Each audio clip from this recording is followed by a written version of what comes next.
अयोध्या, एक ऐसा शहर जहां हर पत्थर इतिहास की आवाज बनकर खड़ा है। लेकिन क्या आप जानते हैं, राम मंदिर की असली कहानी वो नहीं है जो हमें स्कूल में पढ़ाई गई थी। ये कहानी 500 साल के संघर्ष की है, रहस्यों की है, बलिदानों की है और सत्य की अंतिम जीत की है। आज मैं आपको लेकर चलने वाला हूं उस यात्रा पर जिसे बहुत कम लोग जानते हैं। अध्याय 1, अयोध्या का असली इतिहास। अयोध्या का नाम सबसे पहले ऋग्वेद में आता है। ये देवों का नगर था और भगवान राम का जन्म स्थान। पुरानी किताबें, विदेशी यात्रियों के लेख, ब्रिटिश रिकॉर्ड सब बताते हैं कि यहाँ एक भव्य मंदिर था। लेकिन इन दस्तावेजों को कई वर्षों तक छिपाया गया क्योंकि सच्चाई बहुत बड़ी थी। अध्याय 2, जब सब बदल गया। साल था 1528। मुगल सेनापति मीर बख्शी ने यहाँ एक ढांचा बनवाया। लेकिन ध्यान से सुनिए, बाबर की डायरी में इस निर्माण का एक भी शब्द नहीं लिखा।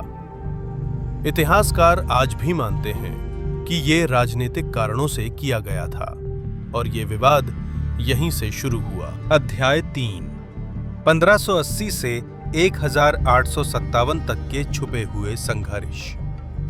लोग सोचते हैं कि लड़ाई 1900 में शुरू हुई, लेकिन सच अलग है। 1580 में पहला विद्रोह हुआ, 1740 से 1840 के बीच 21 से ज्यादा टकराव हुए। 1853 में बड़ा संघर्ष हुआ और 1859 में अंग्रेजों ने जाली लगाकर जगह को 2 हिस्सों में बांट दिया। लेकिन उस जाली के नीचे एक राज छुपा था जो 150 साल बाद सामने आने वाला था। अध्याय 4, पहला कोर्ट केस। 1885 में महंत रघुबर दास कोर्ट गए। उन्होंने कहा, हमें सिर्फ एक छोटी सी छत डालने दो। कोर्ट ने मना कर दिया, लेकिन एक सच्चाई लिख दी। हाँ, ये जगह राम जन्मभूमि मानी जाती है। लेकिन ये बात सरकारी कागजों तक सीमित रही, जनता तक नहीं पहुंची। अध्याय 5, आधी रात का चमत्कार। 22 दिसंबर 1949। अयोध्या सो रही थी, लेकिन इतिहास जाग रहा था। अचानक ढांचे के अंदर रामलल्ला की प्रतिमा प्रकट मिली। कुछ लोग बोले ये चमत्कार है, कुछ बोले ये राजनीति है। लेकिन सच क्या था, आज तक कोई नहीं जानता।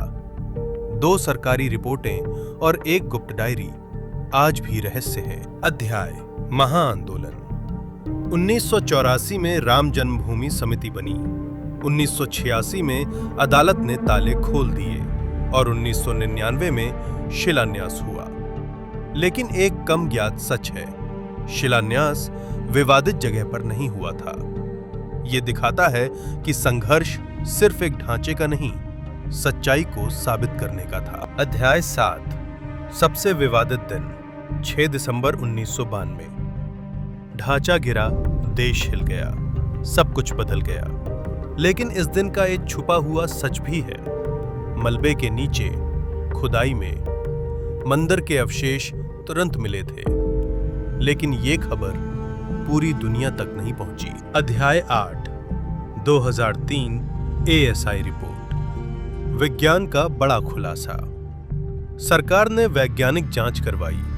ASI की रिपोर्ट चौंका देने वाली थी।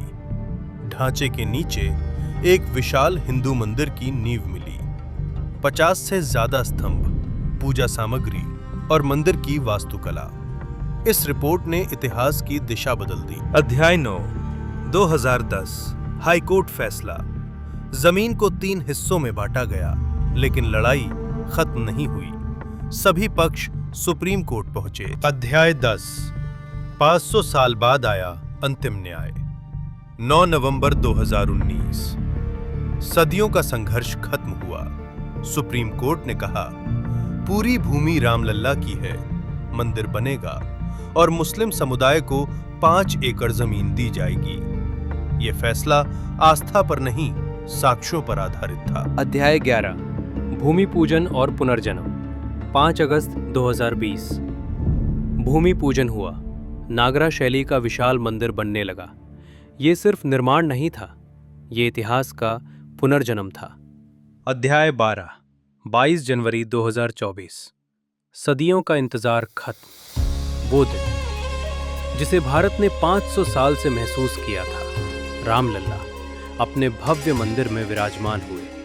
घंटियां बजी, आंखों में आंसू आए। पूरी दुनिया ने देखा, भारत जाग चुका है। अध्याय 13। ये सिर्फ मंदिर नहीं, एक संदेश है। राम मंदिर भारत की आत्मा का प्रतीक है, सत्य की जीत का प्रमाण है, आस्था की शक्ति है। और ये कहानी हमेशा याद दिलाएगी कि सत्य कभी हारता नहीं। भारत की धरती कहती है, राम थे, राम है और राम हमेशा रहेगा। जय श्री राम।